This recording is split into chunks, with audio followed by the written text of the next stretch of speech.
वो बेचारा छोटा सा फ़ौरन से ख़त्म हो जाता है, लेकिन एंड पे इसके पास पेपर्स। एक्सप्लेन द फॉलोइंग, हम रिवर्स ऑर्डर में चलते हैं, हम पुराने से नए सवाल की तरफ आ रहे होते हैं। Explain the following as described under contract act. Agent authority in emergency, उन्होंने कहा एमरजेंसी में एजेंट की क्या अथॉरिटी है वो बताएं।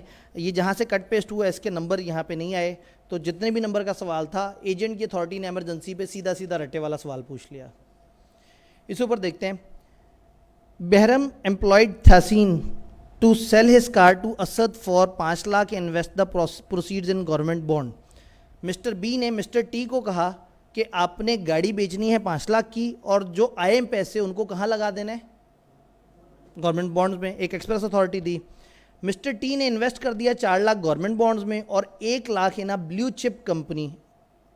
अब आप कहेंगे जी ब्लू चिप कंपनी क्या होती है? मैंने आपको बताया कि जब भी एक अजीब सा वर्ड आपको बीच में नजर आए, आपने मुहावरा पढ़ लेना है। अगर आपको पूरा जुमला पढ़ के ओवरऑल सेंस समझ आ रही है तो मत परेशान हो कि आपको वो वर्ड आता है या नहीं आता। Blue chip basically high performing company stock exchange की होती हैं, उनको हम कहते हैं। तो इसमें उसने क्या किया, एक अच्छी स्टॉक एक्सचेंज की कंपनी में इन्वेस्ट कर दिया, 4 लाख गवर्नमेंट में लगा दिया और 1 लाख स्टॉक एक्सचेंज में लगा दिया। उसने क्या कहा था कितना लगाओ, 5 लाख सारा का सारा लगा दो। Mister B loss 50,000 on blue chip investment, और अपनी इस फनकारी के बाद 50,000 का नुकसान भी करा बैठा। तो with reference to provision of contract act describe the rights and obligation if any of mister T, जो कि एजेंट है इन सर्कमस्टांसेस में। मिस्टर बी का नुकसान हो गया, प्रिंसिपल का नुकसान हो गया 50,000 का। क्यों? क्योंकि एजेंट ने आपकी बात नहीं सुनी थी। आपने एजेंट से कहा था ये काम ऐसे करो, तो अब असूलन कौन जिम्मेदार? एजेंट, क्योंकि एजेंट ने जो काम किया वो अथॉरिटी नहीं था। आपने जो अथॉरिटी एक्सप्रेस उसे दी थी वो उससे बाहर निकल गया और आपकी बात नहीं मानी, और कोई इमरजेंसी भी नज़र नहीं आ रही। Arif was running a meat shop in Islamabad. He wanted to attend the wedding of his sister in Peshawar, so he asked his friend Muiz to look after his shop during his absence. एक बंदा गोश्त की दुकान चला रहा है और अचानक से उसको शादी पे जाना पड़ता है, तो वो अपने दोस्त मुइज़ को कहता है मेरी गैर मौजूदगी में तुम एजेंट बन जाओ, मेरी दुकान संभाल लो। While managing the shop manage करते हुए Muiz notice that deep freezer in the shop was not working properly. उसने देखा कि जो वहाँ पर रखा हुआ डीप फ्रीजर वो सही काम नहीं कर रहा, और in order to save the meat from being spoiled he sold it at a discount of 5%। उस गोश्त को नुकसान से बचाने के लिए, क्योंकि डीप फ्रीजर काम नहीं कर रहा था, वो ख़राब हो जाता, उसने फौरी उस गोश्त को 5% डिस्काउंट पे निकाल दिया। अपॉन हिज रिटर्न, ठीक है, and had the freezer repair the next morning. अगली सुबह उसने फ्रीज़र रिपेयर कर दिया और पिछली रात सामान ख़राब ना हो जाए उसने 5% डिस्काउंट पे माल निकाल दिया। Look in customer positive response, customer का पॉजिटिव रिस्पॉन्स नजर आया। उसने कहा तो बड़ा ज़बरदस्त है, 5% डिस्काउंट दो, लोग तो दौड़ के आते हैं। तो मुइज़ ने ये 5% डिस्काउंट की पक्की ऑफर लगा दी। Upon is return from Peshawar Arif being unhappy, Arif नाराज़ हुआ, ये तुमने क्या किया। उसने डिस्काउंट तो फ़ौरन से डिसकंटिन्यू कर दिया। अब वो कहता है मिस्टर मुइज़ मुझे तुम लॉस रिकवर करके दो, तुमने मेरा बड़ा नुकसान किया है। कॉन्ट्रैक्ट एक्ट के मुताबिक एनालाइज करें अब सिचुएशन को and explain the rights and liabilities of Arif against Muiz. 10 number का सवाल, इतने सारे मसले हैं इसमें। अब वो कह रहे हैं एनालाइज द अबव सिचुएशन, ऊपर की सिचुएशन को एनालाइज करो। तब आप ऊपर की सिचुएशन में बताएंगे, फैक्ट्स को तोड़ के 4-5 लाइंस में बता देंगे कि एक बंदे को शादी भी जाना पड़ा, उसने एक मुइज़ को एजेंट के तौर पे अपॉइंट किया, एजेंट ने बीच में कुछ हंगामी सूरतों में कुछ एक्शन लिए, फिर एक डीप फ्रीज़र रिपेयर करवाया और फिर उसके बाद एक डिस्काउंट बगैर पूछे कंटिन्यू कर दिया। ये सिचुएशन है। अब यहाँ पे आरिफ और मुइज़ का आपस में क्या वो है, क्या एजेंट ने जो किया वो उसकी अथॉरिटी था या नहीं था? वो जो अचानक से मीट को बचाने के लिए उसने इमरजेंसी में डिस्काउंट दिया वो उसकी अथॉरिटी बन जाएगा, क्योंकि उसने लॉस से बचाने के लिए किया। जो डीप फ्रीज़र रिपेयर करवाया वो खर्चा भी जाहिर है, बिजनेस के लिए जो नॉर्मल जो चीज़ें हैं वो उसको मिलेगा, लेकिन बगैर पूछे ये डिस्काउंट विदाउट इमरजेंसी कंटिन्यू जो किया ये अच्छा नहीं किया, इस चीज़ पे वो लायबल होगा। Done. Respond to following scenario under provision of Contract Act. While attending a seminar, Khizr told a group of people on his table that he is the agent of Lucky. Khizar ने बहुत सारे लोगों को मेज़ पे बैठे हुए ये बताया कि वो एजेंट है लकी का।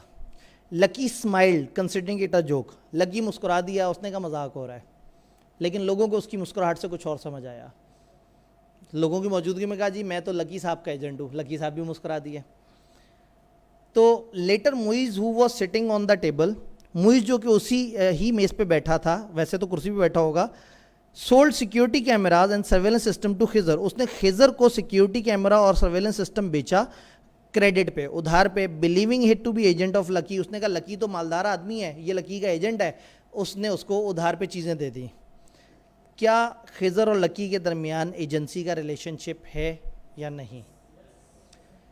चूँकि खिजर ने कहा मैं लकी का एजेंट हूँ और लकी मुस्कुरा दिया, लकी ने रिप्रेजेंट किया थर्ड पार्टीज़ को, कंफ्यूज किया और थर्ड पार्टी ने एज्यूम कर लिया कि ये एजेंट होगा, और उसके बाद उसने तरदीद भी नहीं की, मना भी नहीं किया।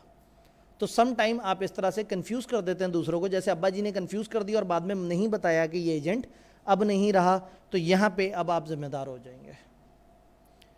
शोएब एज 15, शोएब जिसकी उम्र 15 साल है, इसलिए बता दिया कि आपके जहन में फ़ौरन से माइनर आ जाए। एक माइनर है Shoaib, is son of a billionaire businessman Ejaz Munsif, एक अरबपति बिजनेसमैन का बच्चा है वो, जिस का नाम है एजाज मुंसिफ। तो शोएब माइनर चाइल्ड है। Last month Shoaib drove his father 2018 model BMW to a vintage car exhibition. अगर वो कहते हैं इस सवाल में क्या मसला है, तो हम कहते हैं कि 15 साल का बच्चा गाड़ी क्यों चला रहा है। चलें खैर, 15 साल का बच्चा, उसने अपने बाप को गाड़ी में बिठाया, बाप की 2018 की BMW में, और चला गया एक विंटेज कार एग्जीबिशन में। अब आप कहेंगे जी ये क्या होती है, मसला ही कोई नहीं, आप पूरा जुमला पढ़ लें, मतलब समझ आ रहा है तो विंटेज का लफ्ज़ आपको ना भी पता हो, ये बड़ी नायाब किस्म की, वो जो कि बड़ी ख़ास, बड़े कम लोगों के पास वो कलेक्शन पड़ी हुई होती है, वो वाली। खैर अगेन, आपको ऐसा वर्ड पेपर में नज़र आए तो उस वक्त कोई तर्जुमा बताने वाला तो नहीं होगा, आपने पूरा जुमला पढ़ लिया करने और सेंस समझ लेनी है। Enter into contract with seller for the purchase of car. Exhibition में गए और वहाँ पे उसने देखा, शोएब ने देखा कि एक बहुत ही ज़बरदस्त नायाब किस्म की मर्सिडीज़ बेंस थी, और उसने सेलर से कहा भाई तुमसे मैंने गाड़ी ख़रीदनी है। सेलर एजाज मुंसिफ के स्टेटस को जानता था और इसके बच्चे को भी पहचानता था। उसने गाड़ी शोएब को दे दी उसके घर, और सेलर ने अब शोएब से कहा कि पैसे दो, शोएब ने पैसे नहीं दिए। अब सेलर आया है एजाज मुंसिफ साहब के पास और कह रहा है कि आप पैसे दें। क्या एजाज मुंसिफ पैसे दे? क्या एजाज मुंसिफ ने उसे कहा कि मेरा बेटा आके आपसे ख़रीदारी करेगा? क्या एजाज मुंसिफ ने किसी किस्म की, या उसके सामने की ख़रीदारी हुई और एजाज मुंसिफ मुस्कुरा रहा था? तो कहीं पे भी सवालनामे में ये हिंट नहीं दिया कि एजाज मुंसिफ ने उसको कहा हो कि ये चीज़ ऑथराइज है। इसका मतलब है जो गाड़ी है वो ले गया बच्चा, तो एजाज मुंसिफ तो नहीं देगा, बच्चे पे केस कर देते हैं, लेकिन बच्चा तो बच्चा है, तो इसका मतलब ये कॉन्ट्रैक्ट ही वॉइड था। अब समझ आएगा कि जब वॉइड होता है तो जो बेनिफिट एक दूसरे के पास गए हों वो वापस हो जाते हैं। अब बचत ये हो जाएगी कि वॉइड था, लेकिन चूंकि वॉइड एग्रीमेंट वगैरह में भी जो बेनिफिट किसी की तरफ चले गए हों वो एक दूसरे से वापस ले लेते हैं, तो वो जाके बच्चे से गाड़ी ले लेगा। बच्चा शोर मचाएगा तो उसे चपेट करा देगा, जब लीगली तो कुछ कर नहीं सकता, और अब्बा भी कह रहा है कि भाई ये बच्चे ने जो किया ये तो इसका बचपन है, तो जो दुकानदार है, जो गाड़ी का मालिक है, वो उस बच्चे से वो चीज़ वापस ले लेगा। ये गाड़ी की सेल जेन्युइन सेल नहीं थी। डन। अकमल ने एक फार्मर नुमान को अपॉइंट किया अपने एजेंट के तौर पे, और उसको इजाज़त दी कि 200 बकरियां और 300 काउस खरीदी जाएं विलेज से और उनको हैदराबाद लेके आया जाए ताकि उनको मवेशी मंडी में बेच दिया जाए। तो 300 गाय और 200 बकरियां ऑथराइज़ किया। नुमान ने फ़हद से रब्ता किया, वो एक लोकल चरवाहा टाइप का था। फ़हद ने, उस बंदे ने जिससे नुमान ने रब्ता किया, इन्फॉर्म किया नुमान को कि उसके पास 200 बकरियां तो हैं, लेकिन जो गाय है वो 300 नहीं है, 250 हैं। लेकिन फ़हद ने, उसी चरवाहे ने आपको कहा कि काम करता हूँ 50 काऊ के बदले मेरे से 150 शीप्स ले जाओ, बड़ी सस्ती प्राइस में। नुमान मान गया और उसने 200 गोट्स ले ली, 250 गाय ले ली और 150 शीप्स ले ली, इस अजम्पशन पे कि due to lower price Akmal would earn huge profit. उसको अच्छा लगा कि चलो मेरे प्रिंसिपल का फ़ायदा हो जाएगा, लो प्राइस है, उसको बड़ा बेनिफिट हो जाएगा। Subsequently he brought all the animal to Hyderabad as required. Akmal ने कहा था सारे जानवर हैदराबाद ले आना, वो हैदराबाद ले आया। अकमल की आधी बात उसने सुनी और आधी बात नहीं सुनी है। Under the provision discuss whether transaction entered into by Numan is binding on Akmal. क्या ट्रांजैक्शन नुमान की अकमल पे बाइंडिंग है? अगर है तो कितनी है? 200 गोट्स डन है, उसने कहा था, इसने ले ली। गाय 300 कहीं थी, इसने 250 ले ली, तो 250 तो डन हो गई। अब मसला बन गया वो 50 के बजाय जो 150 शीप्स ले आया, वो ऑथराइज नहीं किया था, तो वो उसके लिए लाइबल नहीं है। सवाल का सेकंड पार्ट कहता है what would be your conclusion in one above if Akmal sells the sheep immediately. ये अकमल कौन है? जिसने मंगवाई थी चीज़ें। अकमल ने बकरियां देखी और फ़ौरन से बेच दी, सॉरी शीप्स देखी और उसको फ़ौरन से बेच दिया। अब अगर उसने उन चीज़ों को ट्रांजैक्ट कर लिया तो कहीं ना कहीं उसने तस्दीक कर दी अपने सेक्शन से कि तुमने जो किया वो सही किया। तो पहले सवाल का जवाब, पहले पार्ट का जवाब ये है कि उसने गलत किया, और दूसरे का जवाब ये है कि अगर उसने ओके कर दिया तो बस ठीक है, फिर मामला सुलझ गया।